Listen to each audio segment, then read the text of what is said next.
Hi friends, எல்லோரும் எப்படி இருக்கீங்க? இன்றைக்கி வந்துட்டு சாட்டர்டேங்க. வாங்க இன்றைக்கி ஒரு மினி விலாக் பார்க்கலாம். இன்றைக்கி சாட்டர்டேன்றனால மேடம்க்கு வந்து லீவுங்க.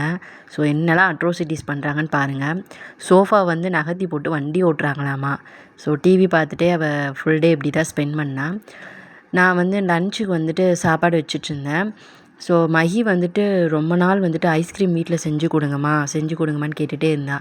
ஸோ அதை வந்து இன்றைக்கி செஞ்சு கொடுத்துடலாம் அப்படின்னு சொல்லிட்டு கடையில் வந்துட்டு எல்லா பொருளும் மெட்டீரியல்லாம் எடுத்துகிட்டு மேடமே வந்துட்டு வீடியோலாம் வாங்க வீடியோக்குள்ளே போகலாம் அப்படின்னு சொல்லிட்டு அட்ரோசிட்டிஸ்லாம் பண்ணிகிட்டு இருந்தாங்க. ஸோ அவங்கக்கிட்ட இருந்து அப்புறம் மெட்டீரியல் வாங்கி நான் வந்துட்டு ஐஸ்கிரீம் பண்ண ரெடி பண்ணிவிட்டேன். அது ரொம்ப ரொம்ப சிம்பிளான மெத்தட் தாங்க, எனக்கு தெரிஞ்ச மெத்தடு. நல்லாவே வந்திருந்தது ஐஸ்கிரீமு. ஃபஸ்ட்டு 2 பால் பாக்கெட் எடுத்துகிட்டு தண்ணி மிக்ஸ் பண்ணாமல் அதை நல்லா காய்ச்சி எடுத்துக்கிட்டேன்.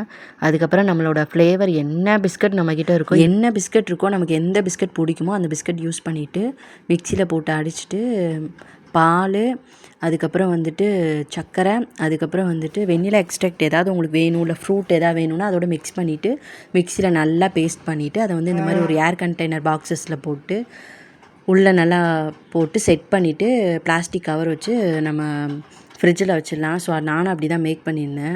பாப்பா வந்து நான் வைக்கும்போது கூட நான் வைக்கிறேம்மா அவளுக்கு பயங்கர இன்ட்ரெஸ்ட் அந்த ஐஸ்கிரீம் செய்கிறதுல. அதுக்கப்புறம் அவள் தான் வச்சு செட் பண்ணா. நாங்கள் வந்து ஃப்ரிட்ஜு வந்து வீட்டு ஃப்ரிட்ஜில் வைக்காமல் கடை ஃப்ரிட்ஜில் வச்சுட்டோம். ஏன்னா கடை ஃப்ரிட்ஜ் வந்து கொஞ்சம் குவாலிட்டியானது. ஸோ சீக்கிரமாக ஃப்ரீஸ் ஆயிருன்னு சொல்லிட்டு அதில் வச்சுட்டோம். அதுக்கப்புறம் ஈவினிங் வந்து ஒரு 7 இருக்கும், நைட் ஆயிடுச்சு. அப்போ வந்து மஹி வந்து அம்மா செட் ஆகிருக்கும்ல எடுமான்னு சொல்லிட்டு கேட்டுகிட்டே இருந்தான். ஸோ செட் ஆனாலும் சரி செட் ஆகலைனாலும் சரி அவளுக்காக எடுக்கலாம் அப்படின்னு சொல்லிட்டு எடுத்துகிட்டு கொஞ்சமாக மட்டும் அவளுக்காக வச்சு கொடுக்கலாம் அப்படின்னு சொல்லிட்டு எடுத்திருந்தேன். ஸோ இந்த மாதிரி கவரில் தான் நான் கவர் பண்ணியிருந்தேன். அவளுக்காக ஒரு கிளாஸ் பவுல் எடுத்துகிட்டு ஒரு சின்ன ஸ்பூன் மட்டும் எடுத்துகிட்டு அவளுக்காக கண்ணாடி பவுலில் வச்சுட்டு கடையில் கொடுக்குற மாதிரி ஒரு ஸ்பூன் வச்சு கொடுத்தேன். எனக்கு மேலே டிப் பண்ணுறதுக்கு எதுவுமே இல்லைங்க. இல்லைனா குட்டி குட்டி சாக்லேட் இருந்தால் கூட நான் போட்டு டிப் பண்ணியிருப்பேன். எனக்கு எதுவுமே இல்லை, எம்டியாக தான் கொடுத்துருந்தேன். ஸோ அதை சாப்பிட்டே பாப்பா பயங்கரமாக என்ஜாய் பண்ணேன்.